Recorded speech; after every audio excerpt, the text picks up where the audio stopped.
ইবনে সাবাত নামে একজন চোর ছিল। চোরের অপরাধে সে অনেক আগে একটি হাত হারিয়েছে, কিন্তু তারপরেও চোরের অভ্যাস ছাড়তে পারেনি সে। চোরের উদ্দেশ্যে বাগদাদের অলিতে গলিতে হাঁটছিল, কিন্তু চুরি করার মতো পছন্দ মতো কোনো ঘর সে খুঁজে পেল না। এতে তার মনটা অনেক খারাপ হয়ে গেল। কিন্তু হঠাৎ একটি ঘরের দিকে চোখ পড়তেই তার হৃদয় মন আনন্দিত হয়ে গেল।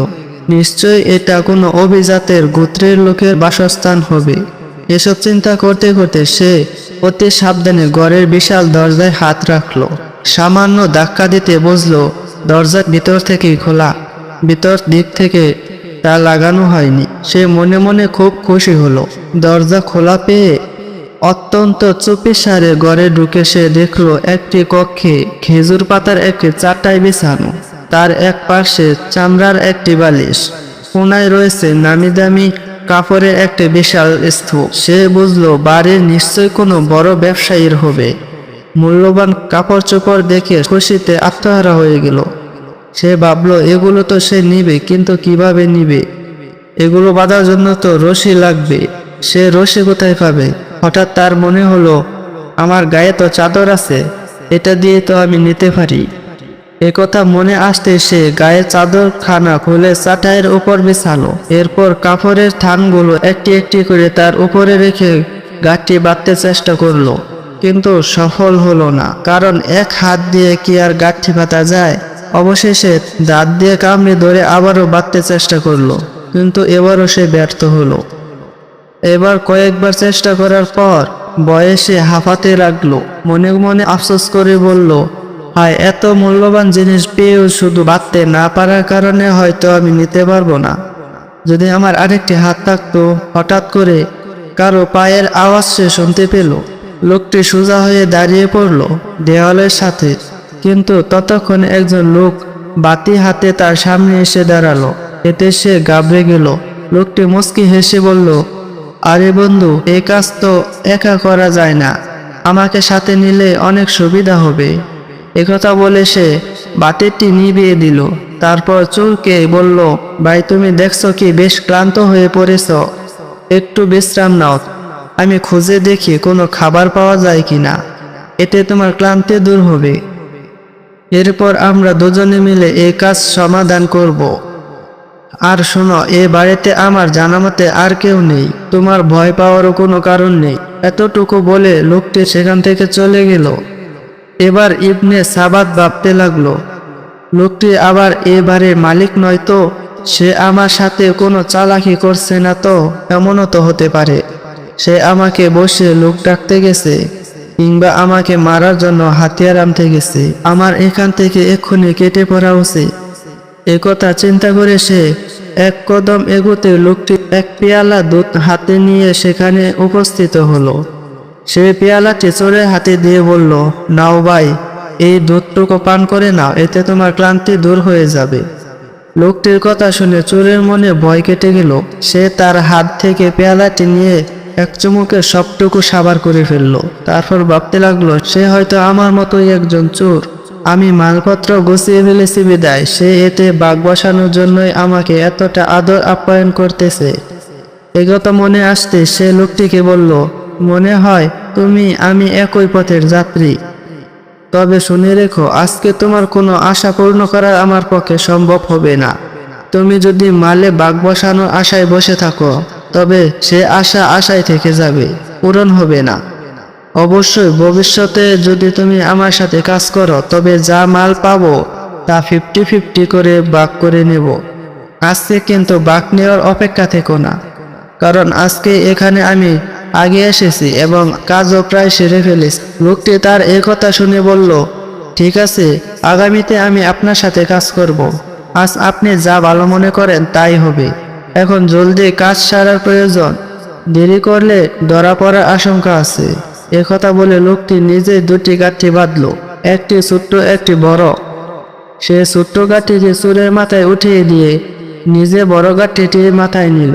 অতঃপর বাড়ি থেকে চুপিসারে বের হয়ে তার উভয়ের এদিকে চলতে শুরু করলো। অপরিচিত লোকটি বোঝা বহনে অভ্যস্ত ছিল না, তাছাড়া তার বোঝাটি অপর বোঝার তুলনায় বেশ বড় ছিল। ফলে বাধ্য হয়ে তাকে আস্তে আস্তে চলতে হচ্ছিল। লোকটির আস্তে আস্তে চলার গতিতে ইবনে সামাদের মোটেও সহ্য হচ্ছিল না। সে কয়েকবার তাকে হাঁটার জন্য ধমক দিল। ধমকে লোকটি একটু দ্রুত হাঁটার চেষ্টা করলো, কিন্তু সামান্য পথ অগ্রসর হওয়ার পরই তার গতি পূর্বের ন্যায় স্লো হয়ে গেল। এতে ইবনে সাবাত রাগান্বিত হয়ে তাকে জোরে একটি ধাক্কা মেরে বলল, লোভী কোথাকার, চুরি করতে এসেছিস অথচ বোঝা বহন করতে পারিস না। নিতে না পারলে এত বড় গাঠি বাঁধলি কেন? লোকটি এতটাই ক্লান্ত হয়ে গিয়েছিল যে সে কোনো জবাব দিতে সক্ষম হচ্ছিল না। তারপরেও সে চুপচাপ আর একটু জোরে হাঁটা শুরু করলো। কিছু দূর যাওয়ার পর পথে একটি পুল পড়ল। পুলের উভয় পাশ ছিল অনেকটা ঢালু। ক্লান্ত শ্রান্ত লোকটি পুলে ওঠার সময় দুর্বলতার কারণে বিশাল বোঝা নিয়ে দেহের ভারসাম্য রক্ষা করতে পারল না। ফলে বোঝাটি মাথা থেকে নিচে পড়ে গেল। বোঝাকে রক্ষা করতে গিয়ে সে নিজে বোঝা উপর আশ্রয় পড়ল। এতে ইবনে সামাদ ক্রোধে লাল হয়ে তার গায়ে একটি প্রচন্ড লাথি মেরে বলল, বর্বর কোথাকার, পারবে না তো এত বড় বোঝা বানিয়েছ কেন? লোকটি জবাবে বিনয়ের সাথে বলল, ভাই, আমি খুব ক্লান্ত হয়ে গেছি, এজন্য নিজেকে নিয়ন্ত্রণ করতে পারছি না। একথা বলে অসহায়ের মতো হাঁপাতে হাঁপাতে অনেক কষ্ট করে পুনরায় বোঝাটি মাথায় উঠিয়ে আবার চলতে শুরু করলো। অসম্ভব ক্লান্ত হয়ে পড়ার লোকটি দেহ কাঁপছিল, সোজা হয়ে হাঁটতে পারছিল না। তারপরও ইবনে সাবাতের অশ্লীল বকুনিতে মারধরের ভয়ে সে দেহের সমস্ত শক্তি একত্রিত করে দাঁত কামড়ে সামনে অগ্রসর হচ্ছিল। এভাবে চলতে চলতে এক সময় তারা শহর অতিক্রম করে একটি বিরাট জঙ্গলে এসে পৌঁছালো। জঙ্গলের মাঝামাঝি গিয়ে ইবনে সাবাত বলল, থাম বেটা, আর যেতে হবে না। সারাটা পথই তুই আমাকে জ্বালিয়েছিস। বয়সে দেখা যায় তুই আমার অনেক বড় হবি, নইলে তোর আজ রক্ষা ছিল না। তোর আর এখানে কোনো কাজ নেই। ইবনে সাবাতের কথা শুনে সে একটু এগিয়ে তার সাথে বিদায়ী মুসাফা করলো এবং অত্যন্ত বিনয়ের সাথে বলল, ভাই, আপনার কাজে আমার যথেষ্ট ত্রুটি হয়েছে, ফলে আপনার সীমাহীন কষ্ট হয়েছে। আপনি দয়া করে আমাকে মাফ করে দিবেন। এ কথা বলে সে সেখান থেকে যেতে লাগলো। ইবনে সাবাত ছিল অত্যন্ত লোভী। লোকটিকে বাগ দিতে তার মন চাচ্ছিল না, কিন্তু তা সত্ত্বেও অপরিচিত লোকটির কথায় সে বেশ প্রভাবিত হলো। এমন আশ্চর্য চোর আমি কখনোই দেখিনি, এমন ভালো চোর তো জীবনেও দেখিনি। সে এত কষ্ট করলো অথচ কিছু না নিয়ে চলে যাচ্ছে। সে আমার নিকটে কিছুই চাইল না। এই কথাগুলো চিন্তা করতেই ইবনে সামাতের মানবতাবোধ কিছুটা জাগ্রত হলো। ইবনে সামাত লোকটিকে পুনরায় ডাকলো, বলল, আরে তুমি কি তোমার বাক নেবে না? লোকটি বলল, ভাই, আমাকে কোনো অংশ দিতে হবে না, অংশে কোনো প্রয়োজন নেই। আপনি আমার মেহমান ছিলেন, সাধ্যমতো আমি আপনার খেদমত করার চেষ্টা করেছি মাত্র। তবে বাস্তব সত্য হলো আমি আপনার তেমন কোনো খেদমত করতে পারিনি। আশা করি এজন্য আপনি আমাকে ক্ষমা সুন্দর দৃষ্টিতে দেখবে। ইবনে সাবাত হতভম্ব হয়ে লোকটির মুখের দিকে তাকিয়ে রইল। কিছুক্ষণ চিন্তা করার পর সে বলল, তাহলে কি তুমি ওই বাড়ির মালিক? তুমি কি সেখানকার প্রধান কর্তা? লোকটি বলল, জি ভাই, এখন তো আপনি চিনতে পারলেন। আপনার দাওয়াত রইল। আশা করি যখনই সুযোগ পাবেন তখনই আমাদের বাড়িতে বেড়াতে আসবেন। আমি যথাসাধ্য আপনার খেদমত করার চেষ্টা করব। একথা বলে লোকটি সালাম দিয়ে চলে গেল। লোকটির কথা শুনে সে কথা বলার ভাষাও যেন হারিয়ে ফেলেছে। চিন্তার সাগরে অতল গভীরে হারিয়ে গেল। সে বলতে লাগলো, এ কেমন আশ্চর্য মানব! চোরের সাথে এমন উত্তম আচরণ করে কেউ, আবার ভবিষ্যতের জন্য সবিনয় দাওয়াত দিয়ে গেল। নিজের দীনতা ও বিনয়ের এ কেমন অদ্ভুত নজির! রাস্তায় আমি তাকে কত গালমন্দ করলাম, ধমক দিলাম, ধাক্কা মারলাম, প্রচন্ড লাথি আঘাতে জর্জরিত করলাম। এত সত্ত্বেও সে আমাকে সীমাহীন ভদ্রতা ও অপূর্ব বিনয়ের সাথে বলল, আমার ত্রুটি হয়ে গেছে, আমাকে ক্ষমা করে দিবেন। এত কোনো মানুষের আচরণ হতে পারে না। সে ফেরেশতা কিংবা অন্য কিছু হবে।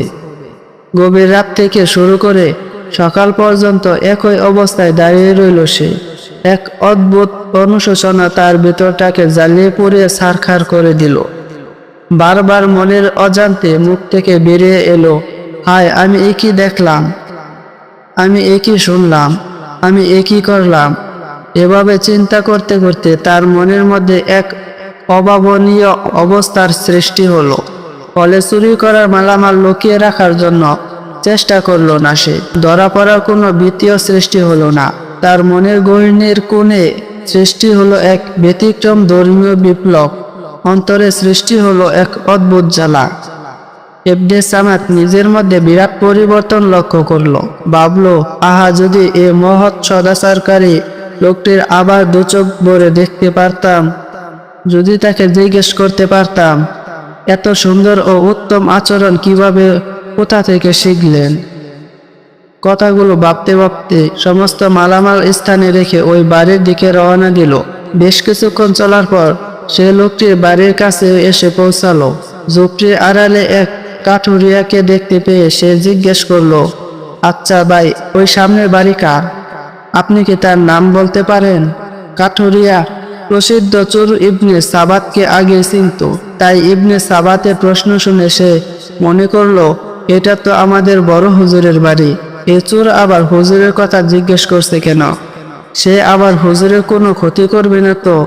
আল্লাহ তাকে হেফাজত করুক। কাঠুরিয়া কোনো কথা বলছে না দেখে ইবনে সাবাত আবারও জিজ্ঞেস করলো, ভাই না জানা থাকলে বলুন, আমি জানি না। চুপ হয়ে বসে থাকার তো কোনো মানে নেই।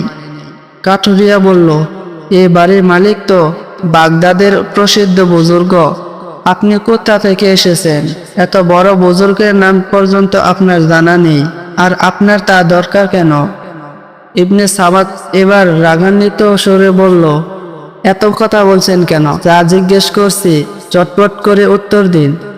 কাঠুরিয়া বলল, এই বাড়ির মালিকের নাম হলো জুনায়েদ বাগদাদি। তিনি বাগদাদের প্রসিদ্ধ বুজুর্গ।